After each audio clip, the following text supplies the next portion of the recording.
Hopefully the first of many, or second of many trips here. So is this going to be the Connor Zilisch?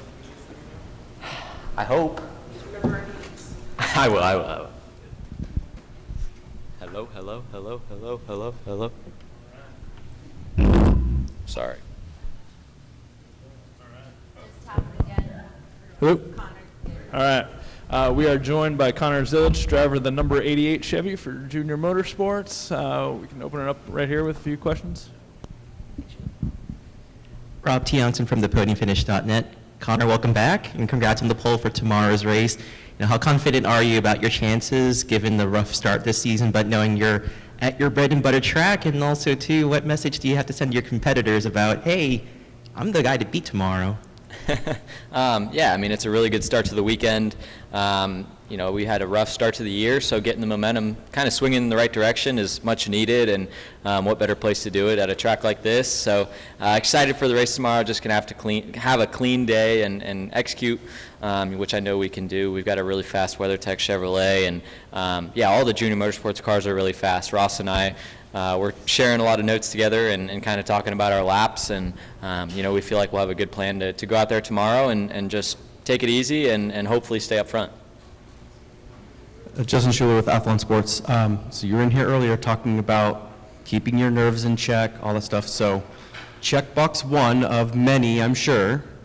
So how do you keep doing that moving forward to the next practice, the next qualifying, the race, and then having a good night's sleep, Sunday's race? Yeah, tomorrow's going to be a little tougher. It's a bit more of a chaotic day, and first time in the Cup car, so I'm sure that's going to bring some calamity and just people around me and noise. So I'm just going to have to keep blocking it out and doing my best to do my thing when it comes to getting in the race car and putting my helmet on and just allowing myself to execute and do what I know I need to do. So I'm excited to see what the Cup car is like tomorrow. It's good to get some reps on the track before that, but it's going to be tough to stay calm throughout the entire weekend. It's a busy weekend. I've got a jam-packed schedule with meet and greets and interviews and stuff like that. So just going to have to keep myself busy and try not to think too much. And you're working with Ross on the Trackhouse side, obviously, but what were you two? The broadcast showed you two talking on pit road. It seemed like you guys were talking about either car setup or pointing at different parts of the track. So what were you two kind of collaborating about? I mean, obviously you can't share all your secrets, but like, what was he sharing with you, and what were you pointing out with him? Because you guys are going to be sharing the front row, and not only that, but you've got like 4 of the 5 JRM cars, or you guys have 4 of the first 5 spots, I should say. Yeah. So it's a pretty strong showing altogether. Yeah, it's really good to have all those cars up there. We're going to, talk about the start of the race tomorrow and kind of all of our game plans for the race. And Ross and I, as soon as we got out, we were joking that, we didn't want to do a second lap, right? I didn't want to go and run a second lap because I felt like my first lap was good enough. But when I saw Byron roll down pit road, I told Marty, I was like, hey, it's probably smart to do it just because we haven't seen anybody run a second lap after a mock or after a sticker run, so we didn't know if it'd be faster or not. So we didn't want to take the risk of being too confident in our laps. So I went back out there, and we were joking as soon as we got out, because after my first run in qualifying, I got out of the car and I was like, I think we're good there. And then I look over at Ross, and his window net's still up, and he's sitting in his car, and I'm like, is he going to go back out for a second lap? And we were both kind of just talking back and forth on the radio, and our crew chiefs were talking, and I was like, I'm not going to go out unless you go out. And he's like, I'm not going out unless you go out. And then I saw William go, and I was like, all right, I guess I got to go. So we were joking about that, and then just kind of we watched the SMT lap together and talked about what we did right, what we did wrong, what we felt on the second qualifying run versus the first, and just kind of talking about what we think both of us can do better come race time tomorrow. JC, obviously you guys were the first series at speed through the new layout. How did you feel? How tricky was that? Yeah, it was really not too crazy. It really just added that one 6A, 6B section and kind of changed the way you drive the end of the S's. So overall, not too crazy. 6B has got a really big bump in it. I'm curious to see what that's like in the Cup car tomorrow. Obviously, those things are a little bit more rigid and don't take bumps as well. So that could be something definitely to take note of going into tomorrow. But I feel like it's going to race really well. 6A, I think, is going to be a good passing zone with guys setting up to the right.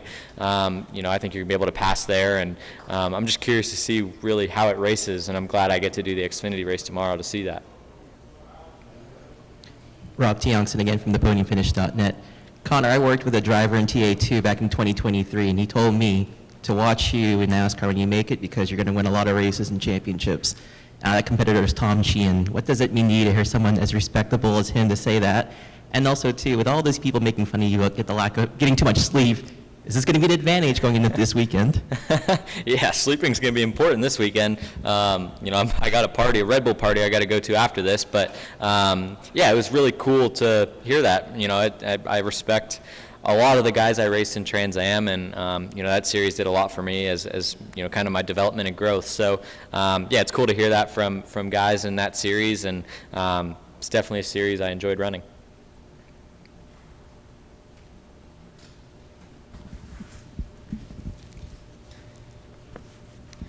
Steven Stump, frontstretch.com. Connor with Ross, William, and a couple other Cup drivers in the Xfinity race tomorrow. What will you be watching from them in terms of gaining experience, but also getting prepped for the Cup race on Sunday? Yeah, I mean, just the way they want to, race me, the ways they try to pressure me. There's a lot you can learn from racing against those guys and get an understanding of, how they race you on Saturday is probably how they're going to race you on Sunday. So, excited to see how, the race develops and how we, take care of our tires without a run.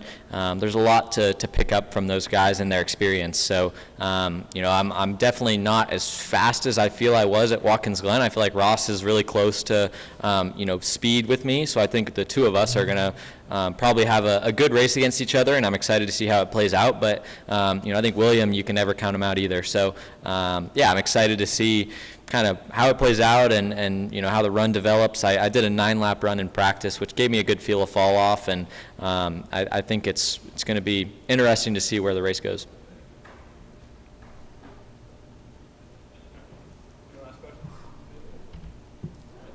Thank you, guys. Appreciate it.